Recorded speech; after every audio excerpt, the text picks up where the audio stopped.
My name's Joe Biden, and I'm a lifetime member of the NAACP. But I said that a little earlier to the president. He said, "Are your dues paid up? I got to check." Oh, my Lord.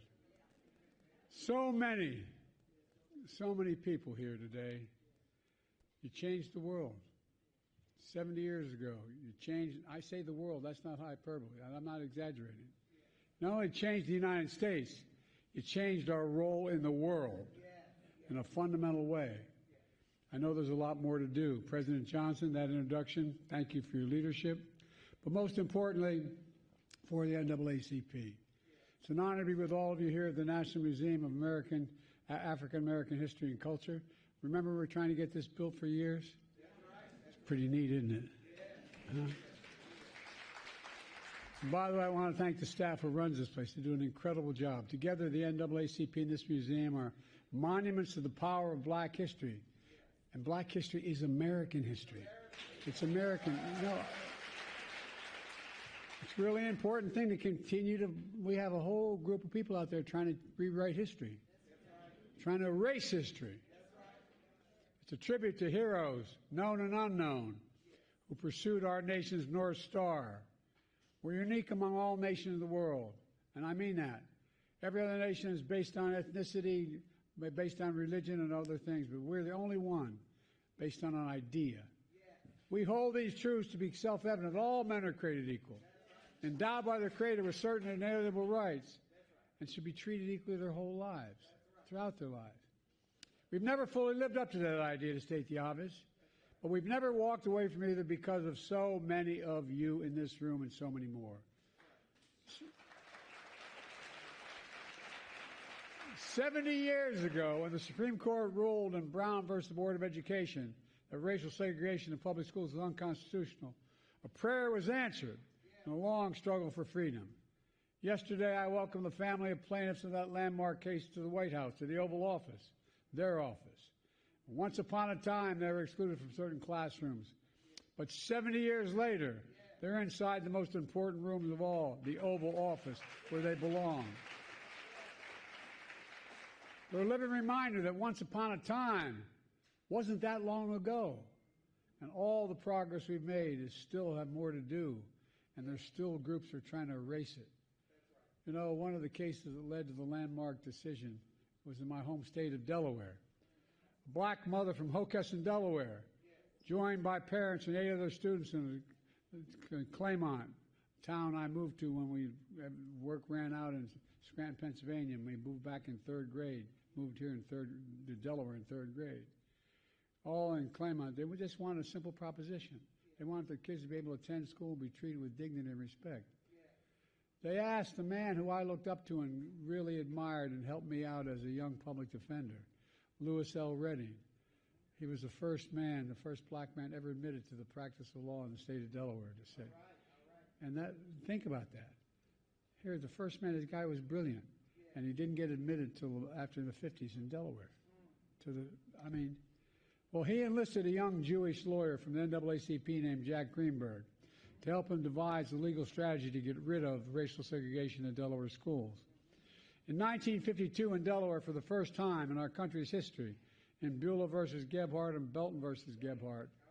And by the way, any Delawareans here today? Right. All right. First time ever, segregated white public schools were ordered to admit black children. Lewis L. Redding's argument in those early Delaware cases laid the legal framework for Brown versus the Board. His story, a timeless truth about America. When we make real the promise of America for all Americans, the nation changes for the better. Everything from the economy to everything grows. Everything grows. After Brown versus Board decision, the public schools gradually, and often much too slowly, were integrated. Graduation rates for black and Latino students increased significantly, though.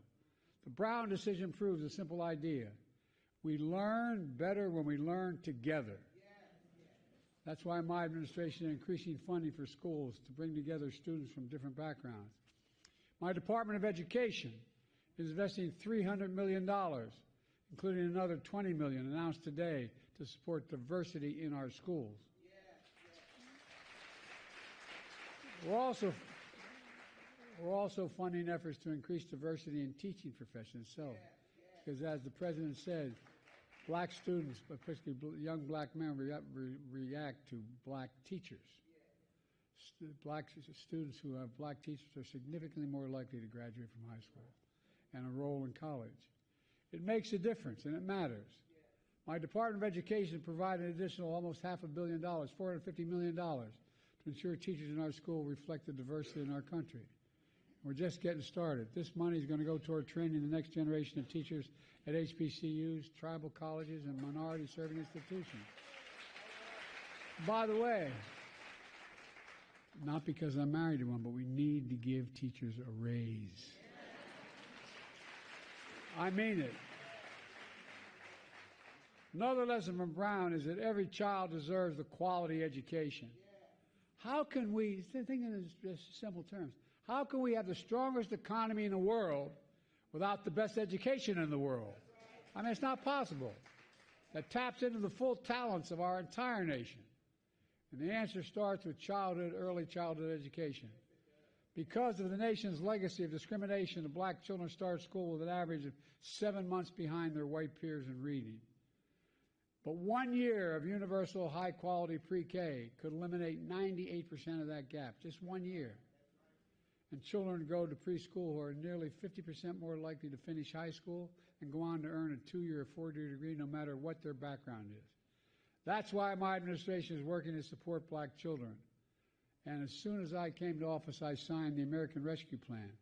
And I'm going to be political, but I just say this because we're having problems. Not one Republican voted for it, not one. But the American Rescue Plan expanded child care tax credits to deliver monthly checks to working families to cut black child poverty in half.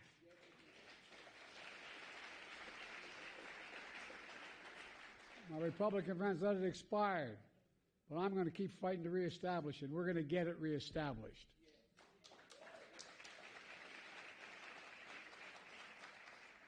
And I'm going to keep fighting to make sure preschool universal for every 3- and 4-year-old in America.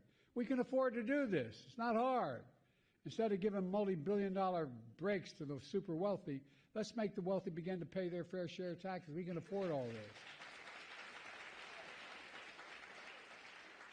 I'll just slow up for just 1 second here.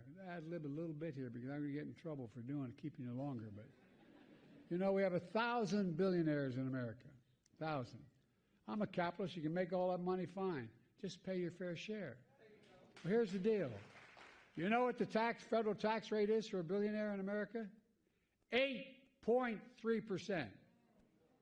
If you just raised it to 25%, we raise $400 billion over the next 10 years. That could pay for all of this, cut the deficit, and do so much more. Just pay your fair share. Look, it's not only good for children, it's good for the country when we have early education, and it grows the economy. We're also working to ensure every child, no matter what their zip code, has access to quality education experience in K through 12. The American Rescue Plan delivered $130 billion to American schools, most ever in funding public education in our nation's history. And we added another $202 billion annually to Title I funding, support school students that are most in need. These dollars help for things like tutoring, paying teachers are for what they deserve, providing more advanced casework and courseworks as well. While college degrees are still a ticket to the middle class, the ticket's becoming too expensive. Too many young people, black students, are dealing with unsustainable debts in exchange for a college degree. That's why my administration is taking the most significant action, notwithstanding the Supreme Court tried to stop me, to provide student debt relief, most supreme ever. I've been able to relieve $160 billion in student debt for over 4.5 million Americans, including a significant number of black borrowers. That means they can now start a family, buy a home, save for their children's school, give back to their communities. It also increased the maximum Pell Grant by $900, the largest increase in a decade. And it matters because over 60% of black students rely on Pell Grants to go to college. And something I'm really proud of, We're making historic investments in historic black colleges and universities.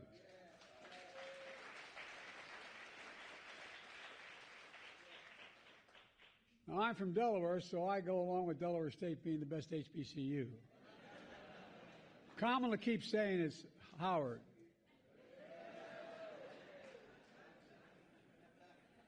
And I'm going Sunday to make a speech at that other place, that men's college, Morehouse. I got more Morehouse men in my administration than Morehouse. But regardless of loyalties, it's clear, HBCUs are vital to our nation's progress. I mean it. That's not hyperbole. HBCUs are responsible for 40% of black engineers in America, 50% of black teachers, 70% of all black doctors and dentists, 80% of all black judges. And by the way, I put more on the bench than anybody ever had.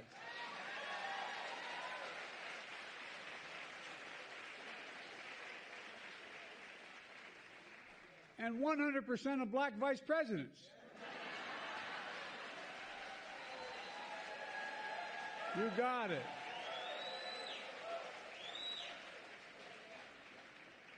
HBCUs also don't have endowments like other colleges and universities that are able to fund research labs and so much more. Well, Kamala and I made a commitment to lift HBCUs up, and we're keeping that commitment. Today, I'm proud to announce, as was mentioned earlier by the President, that we've invested over $16 billion in HBCUs. By far the most ever of any administration, and a combination of almost all administrations. This investment has helped HBCUs do everything from build student housing, to study climate science, to create health research labs, prepare black students for labs and industries of the future, because they don't have the endowments to do it themselves now. But let's be clear. I know real power when I see it. Later today, in the Oval Office, I'll be meeting with the presidents of the Divine Nine. You all think I'm kidding, don't you? Well, I'm proud that we are the first to... You got it.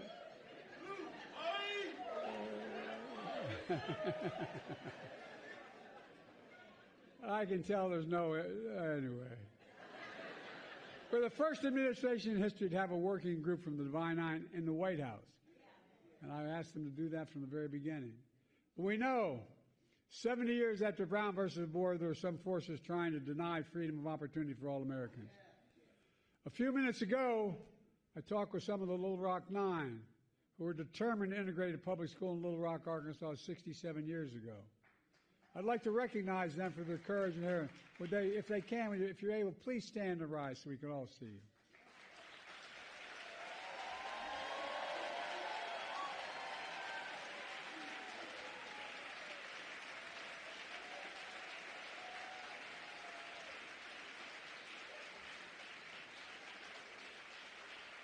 Thank God Eisenhower was president. Thank God we had someone who stood up. The Little Rock Nine were met with vitriol and violence. Today, the resistance comes in other insidious forms. An extreme movement led by my predecessor and his MAGA Republican allies, backed by an extreme Supreme Court, gutted affirmative action in college admissions. My predecessor and his extreme MAGA friends are now going after diversity, equity, and inclusion all across America. They want a country for some, not for all. And let's not kid ourselves, folks. This is the God's truth, what I'm saying. My predecessor and his extreme MAGA friends are responsible for taking away other fundamental freedoms, from the freedom to vote to the freedom to choose. But I've always believed that the promise of America is big enough for everyone to succeed. And I mean that, everyone to succeed. That's what Brown is all about. That's what we're all about. That's what America's about. Let me close with this. On Sunday, I'm attending the commencement of Morehouse College, one of our nation's most important institutions. Morehouse was founded after our nation's Civil War to help prepare black Americans who were formerly enslaved to enter the ministry, earn an education, and usher them from slavery to freedom. The founders of Morehouse understood something fundamental. Education is linked to freedom. Because to be free means to have something that no one can ever take away from you. And that's the power of an education. That's why the Brown decision to commemorate today is so important. The work of building democracy is a possibility, of a democracy worthy of our dreams, starts with opening the doors of opportunity for everyone without exception. And we can do it. We just have to remember who we are. We are the United States of America. There's nothing beyond our capacity when we decide to work together. May God bless you all, and thank you all for all the bravery you've demonstrated over the years. And may God protect our troops. Thank you, thank you, thank you. Proud to be with you. Thank you.